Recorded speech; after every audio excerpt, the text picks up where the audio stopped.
Shout out to Jason and Travis Kelce. Thank you for having us on the New Heights podcast. We had so much fun. They're like just we obviously we know My Jason, we love face Jason, hurt. we love Travis. We had so much fun doing that podcast, and thank you for inviting us. It's not lost on us that the Caitlin Clark, Taylor Swift, and Erin and I are the only females that have yet to be invited onto this incredible platform that they have. But I was thinking about this after the fact, and I was like, you know what? It sounds weird to say this. I'm so proud of them because the last time that I sat down with those two was 10 years ago. It was for an NFL Films feature. Jason wasn't married to Kylie yet, didn't have any kids. Travis was early on in the league. They hadn't played in any Super Bowls. Travis hadn't won any Super Bowls. They were just these two, young kids sitting there, and we were talking about the relationship of like, oh, what's it like having a brother in the NFL, and you guys both play. And then fast forward to 10 years later, we're sitting on their podcast, which is this mega hit. Travis is engaged to Taylor.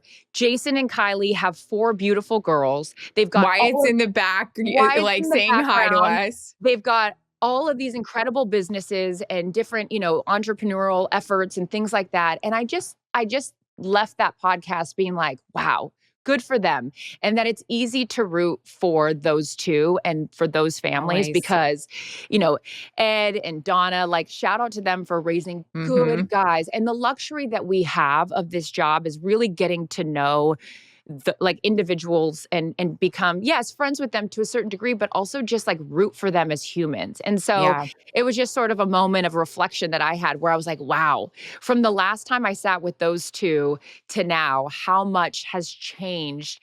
And it was just very, I don't know. It sounds like, for me to say I'm proud of them. It's not like I'm their mother, but it was a cool moment to sort of reflect on all the things that they've achieved personally and professionally since the last time I sat down with them. So love you guys. Congratulations on everything that you guys have going on. And thank you again for having us. We had a great time.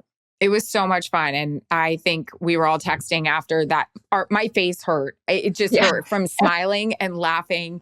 And their questions were great. It was so fun to be a part of. I thought what was cool, a lot of times when you get ready to do a podcast or an interview with somebody, I usually get a call from my PR and they're like, hey, let's be sure to mention this, stay away from this. Let's not talk about this. And my PR called me, Michael, and he said, I don't even care. Like, these are your friends. So I'm not worried about like any of it. So that was really cool. And it was fun to walk around this weekend and people say, oh my gosh, I can't wait for the New Heights podcast. This is going to be so exciting. And like you said, so proud of them. I think we were talking about Mahomes this weekend in our meeting room and how he's the face of our league and just what a great freaking guy he is and just awesome to talk to him. And he's just so relatable. He'll make the time for you despite the fact like he is the face, which is so neat. And then that's Travis. Jason, I mean, he's, the face. And another guy, Saquon Barkley, I brought him over on the sideline to meet Rachel Burkhardt, who's a lifelong Eagles fan before the game. And they were like, wow, he's so nice. I'm like, Saquon is the best dude, teammate, dad, all of it, overall guy.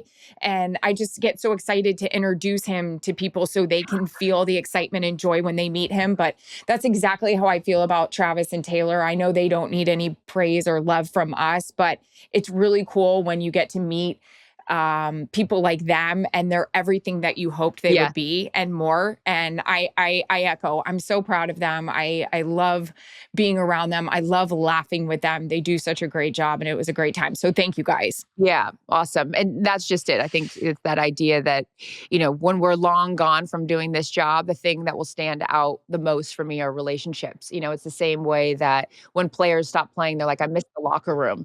And we've had the great fortune of, with this job, being included in that locker room, with these guys, because they only let you in if, hopefully they, respect and appreciate what you do. So I just love them as people and as players.